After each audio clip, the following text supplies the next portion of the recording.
to another episode of The Man Space.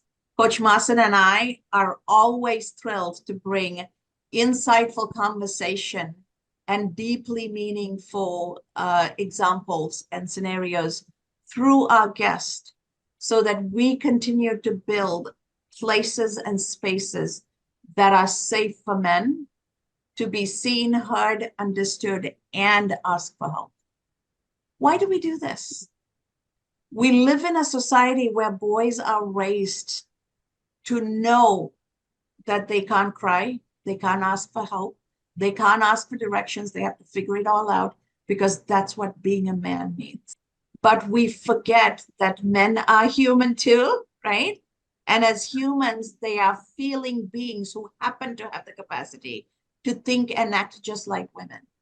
So while we talk women's empowerment to give them the workplace skills and success and careers, we have an equal responsibility to empower men, to give them the tools and the ability and actually the permission to feel and lean in and ask for support.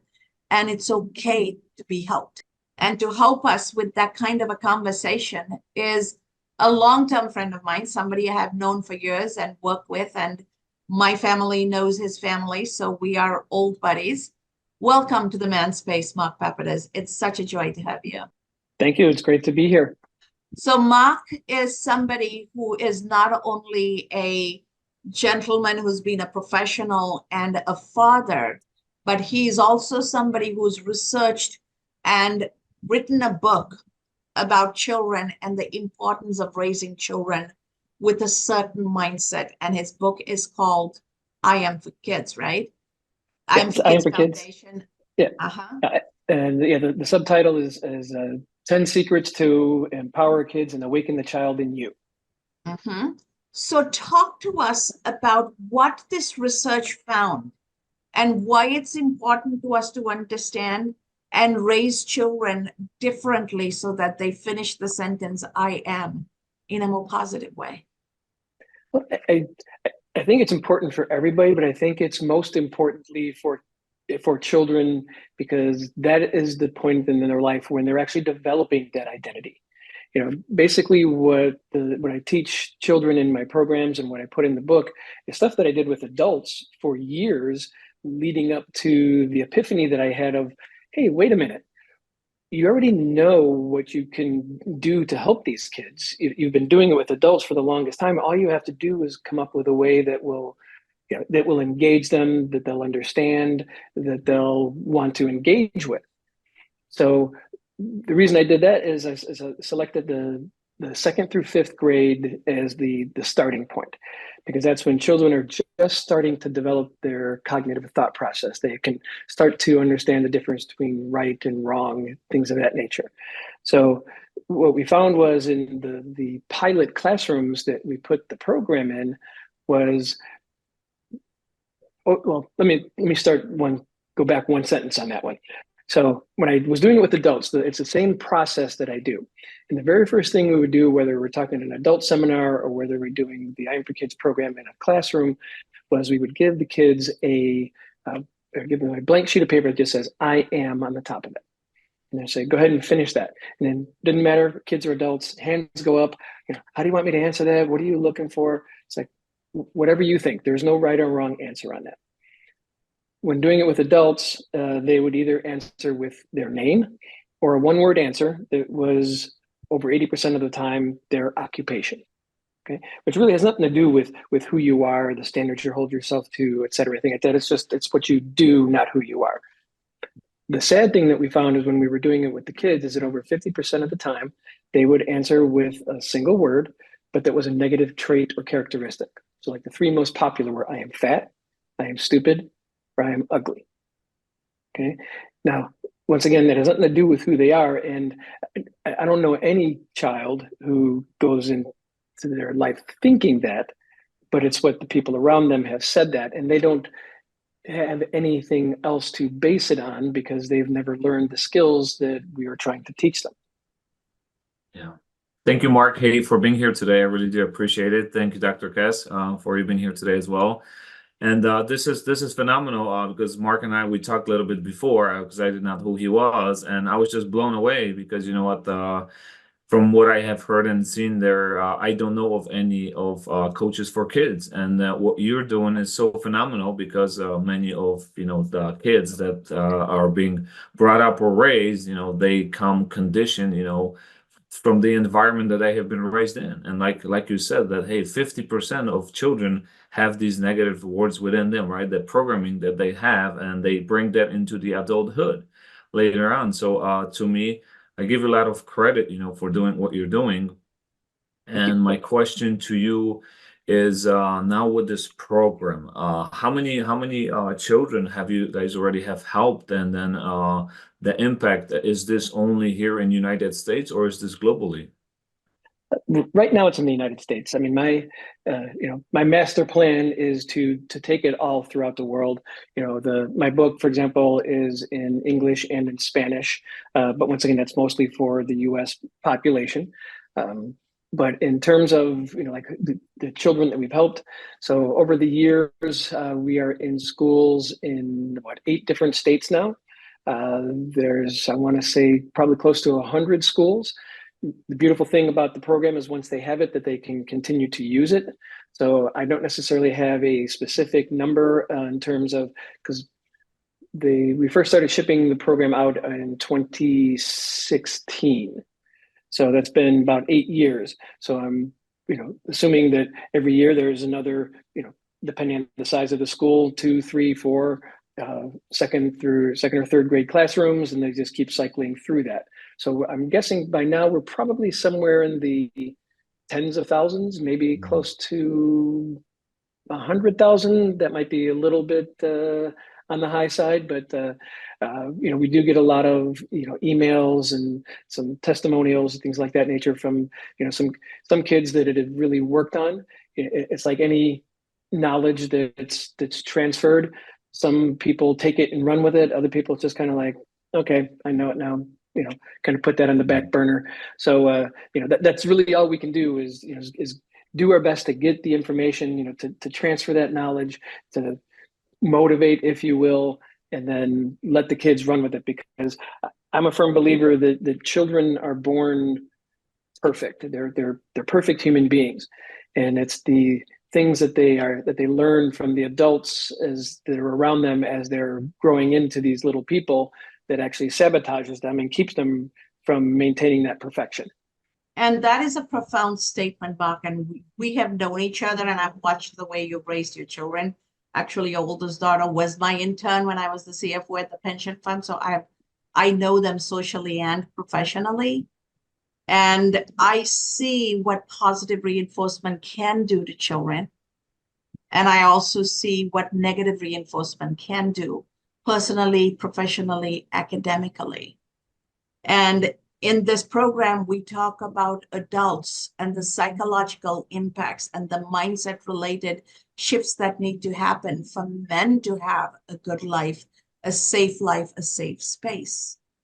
And that preconditioning happens when they are young. Yep. So how can I Am for Kids change the trajectory of the adult male, the adult female, and therefore the adult family? And how many generations will it take for us to shift the cycle so that we are having a positive mindset society instead of a negative mindset, mental health intervention needed society? Because that's a crisis for us today. Yeah, and I think it can be pretty quick. I really believe it can be, from one generation to the next. I mean, I see, my daughter that you're talking about, I see how she works with her children, my 2 awesome grandchildren. And I see some of the things that I used with her that I don't even know I don't think she realizes that she's taking what I taught her and that what I taught her came from all this research. I just think that she's just doing what most people do, is, mimicking what worked for them, and she grew up a happy child. So why wouldn't she do that with her kids? But one of the things that when you're talking about like that trajectory is it's human nature for us to want to gravitate to to like groups. We want to be some part of something that's bigger than just ourselves. And because of that, then that's where we go out, we make friends, right? We are on some sort of a team. It could be a sport team, debate team, whatever. There's cliques, there's gangs, there's schools. We all know some adults who kind of are still living back in their college years, right? They always wear the Kentucky blue kind of thing, right? So we all want to be part of of some sort of a group. What then happens, and I think is really more in tune for what you guys cover on a more regular basis here in the Man Space, is it's like, what are the norms of the groups that we become a part of, that we go into? And for example, we talk about sharing our feelings, and that's one of the things that you've told me that I'm generally speaking better at than a lot of men in terms of sharing my feelings. The group that you're in, will they accept you or will they shun you if you reach out for help, right? And that's what happens, is a lot of times people are usually, especially men, we're afraid if we're in a group and we're kind of like, we're in there, and then we ask for help and we don't get it, we're afraid to leave that group because then we feel like we're going to be alone. So then what do? Is we just adapt those norms of being the tough guys, like, I got this kind of stuff, when deep inside you're fighting it, right? So I guess what it comes down to is if you don't feel normal, right? If your normal way is to share what you're feeling and ask other people for help, and even, in my opinion, more importantly, to offer your help to one of your friends who you see is in pain, if that isn't normal within your group, you really need to find a new group. But that's a lot easier said than done. Yeah. No, totally agree. And we need many these types of groups where, for single fathers, dads out there that are going through breakups or divorces. And we need that safe space where we can come to and be able to, express our feelings, our emotions, ask for help, because, I have been raised, right? I have been taught that, hey, you know what, when you go through tough times in life, then, just keep it inside of you, right? That we cannot shed a tear. We got to be strong. We got to be tough, right? Don't ask for help. You should figure this on your own. And, all those feelings, all those emotions just compound internally. And then what happens? We explode, and so many men commit suicide, and there we go again. And hey, where was the help? So, like for myself, like I see a lot of resources that we have online, but like for example, here in Chicago, there's nothing in person. Maybe there is that I'm unaware of. But so the space that you're creating, so is this program only in school, or how else? Like for example, for myself as a single father, how do I find out? Like if that program is in my children's school, where would our audience be able to go and find out more information? So if they're looking for more information on the program, you can go to I am the number 4 kidsfoundation.org. So IAM number 4 kidsfoundation.org. And that's where all the information about the program is. There is a form there where schools can sign up for it, et cetera. I did create what I would call the family pack, because, for example, there are going to be some school districts that, for whatever reason, don't want to do it. There's private schools, there's home schools, for example. So basically what the family pack is 4 of the workbooks for the kids. There is a DVD, which we're working on getting online for being able to just go ahead and stream that. The teachers/parents guide with, once again, how to administer the program. So because we don't want to tell the kids who they want to be. We don't want to tell them what to think. We want to teach them how to think for themselves. And then there's some other goodies from some other experts that I know that are built into that family pack as well. So there's a lot of different ways, and you can either, if it's a school, they can just sign up on kidsfoundation.org, or they can contact me directly through the website, and I can work with somebody as far as that's concerned for like a family pack or a homeschool. As we look at how what you're doing can help or bring insights to other families, not just men, but families itself, what are some of the ways people can get a hold of you, get their hands on this material and start incorporating it in their households? Because we don't need to wait for schools to do this. We can do this in households and in communities ourselves. Absolutely. So, I did bring props. So, the English and Spanish version of my book are both available on Amazon. So the book is really designed for the parents.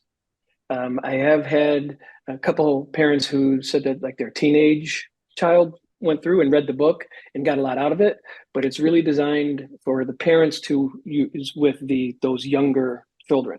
So, because the beautiful thing about it is when I was talking about kids being, perfect, that they never give up, right? Kids are the most persistent people that there are in the world, right? It's like, I was like, when was the last time you saw a kid quit trying to walk? They just don't, right? They just keep doing it and, keep crawling, falling down, using the coffee table, et cetera, until they're able to walk.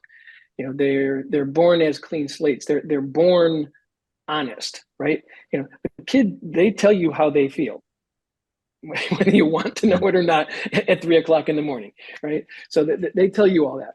So what this is really designed for is to help you to kind of to maintain that for as long as possible.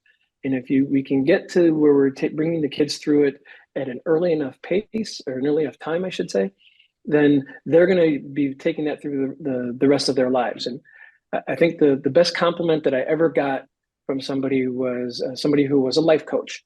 And I was speaking at a group, and she kind of pulled me aside afterwards. She's like, I'm not so sure I really support what you're doing. And I was kind of like, really? Why? Why would you be against that? She's like, well, 10, 15 years from now, I won't have any clients. So, to me, that's what it's all about, is to, maybe use an airline analogy, is to eliminate baggage, right? That we're all just kind of soaring and flying at our own speed and our own pace, wherever we want to go, but we don't have baggage holding us down. No, I love what you're doing, Mark, because you know what, me being in coaching industry as well, and we always deal with the aftermath, right? We always focus on the aftermath, but we never talk about, hey, the prevention, right? So what you actually is doing is phenomenal. And then how did you get into this, right? You said that you had this epiphany. Was there someone else, that maybe planted a seed in your mind, hey, or there was a calling, that, hey, I will do this. Why children? Why help them? So I can tell you the exact night that this happened. So once again, I said I've been teaching what you could consider, motivation, did a lot of sales training, a lot of things of that nature with adults for about 10 years leading up to this particular night. My son, my youngest child, played youth football. And it was a November night after the season was over, and a bunch of the coaches were just out at an establishment, just having a couple beers, just, hanging out kind of thing. And one of my son's coaches pulled me aside and started going off on this positive rant about my son, saying that he was a natural leader. The kids followed him, and just, he was basically what a great kid he was. And I did something that we all do, but none of us ever admit to. I kind of checked out of the conversation. And I started thinking, wouldn't it be great if every parent could have these conversations about their kids? It's like, what could I do about that? And then I realized he was still talking and I wasn't listening. So I re-engaged back in the conversation.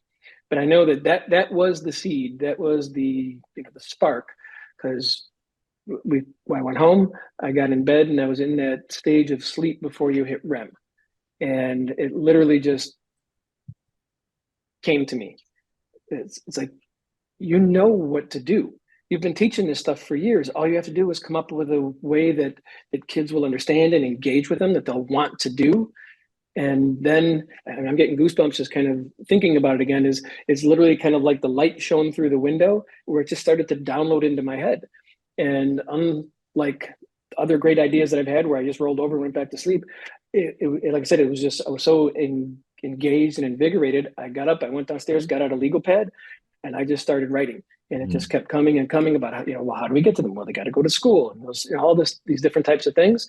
And I remember the next morning, my wife at the time came down, and she's like, "You've been down here." I'm like, it's not done yet. And I just kept writing it down. And about I'd say probably 80% of what I am for kids is today, and part of our, our plan to take it throughout the world came from that night.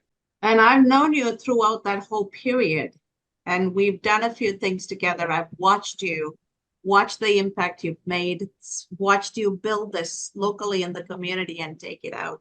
And it has been an absolute joy. And I am happy to see that you're ready to take that next step. So what does help look like for you as you take this next step to open that new chapter in this journey? Because we're asking men to be bold enough to ask for help, right? So I am putting you on the spot and asking, what does help look like for you?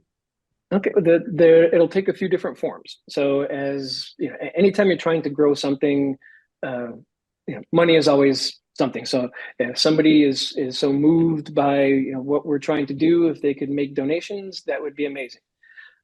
The other side of that, though, is basically, I guess you could say, is networking. So part of the big master plan is the world's first animated reality-based TV show. So basically what it is it's telling real stories of real kids who've gone through the program and their project that is part of developing their identity and telling their stories and either the impact, whether it made it in their family, their community, or even bigger. So if anybody knows anybody in the entertainment industry, because we've got they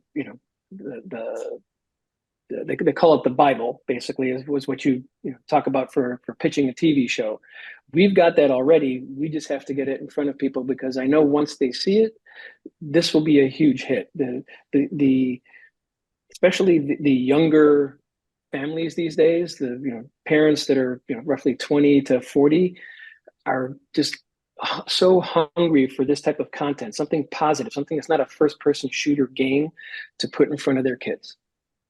So those would be the two main. Yeah, definitely. Thank you for sharing and letting me know, because I have a big network as well. So offline, we can talk about that, Mark, and see who I can connect you with and open up some of the doors for you. Tell us, Mark, to our audience, how can individuals listening, watching, get a hold of you? So the best way is go to the I'm for Kids Foundation .org website. They can contact me through there. I'm on LinkedIn.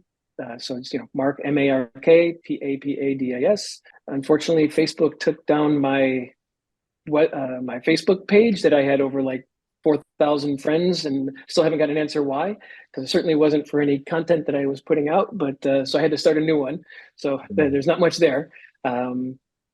Those are probably the best ways if they want to get in contact with me. And then, like I said, I can be happy to provide any type of content and things of that nature that they might need. Thank you, Mark. It was such a pleasure to have you. But before we bring this to a close, if you could give one or two words of wisdom for fathers, especially, because fathers are busy working and they have limited exposure to children, right? Because that's how society is structured.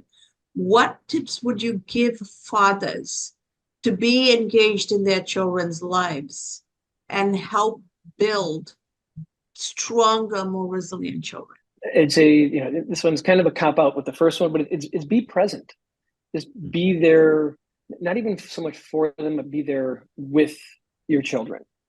I'm not saying so much to be their friend and not their father, but find out what their interests are, right? And one of the secrets that I have in the book is that your kids are not your mini-me, right? They are their own person. They've got a lot of your genes in there, but they've also got 50% from somebody else. And how those things combine isn't necessarily going to be exactly like you want it to be. So, you might be a sports fanatic, but your kid might love music, right? Or poetry or whatever.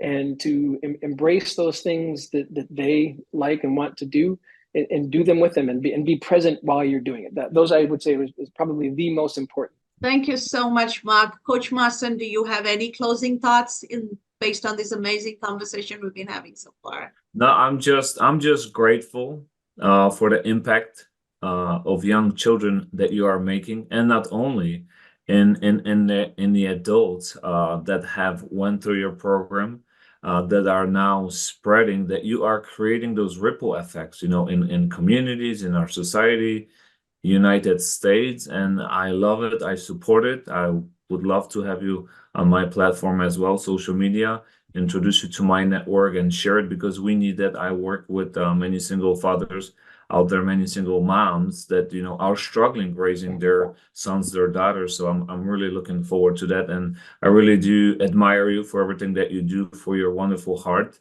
you know, because you have a really, really good heart that you're doing this, you know, for children, because many times they are being overlooked and just, you know, pushed on the side because of our electronics and just so on. So thank you, Mark. Appreciate you. Thank you. It's truly my pleasure.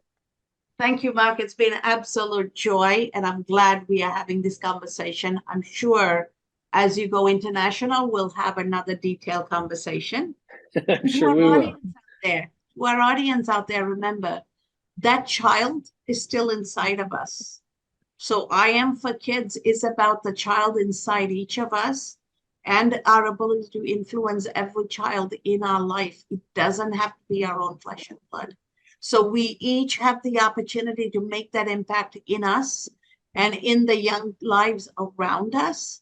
So take that chance, make that investment, buy that book, and figure out how you can help that inner child inside of you and the children in your life. And in that process, you'd be amazed at the beautiful life and the beautiful relationships you are going to build for you and those around you.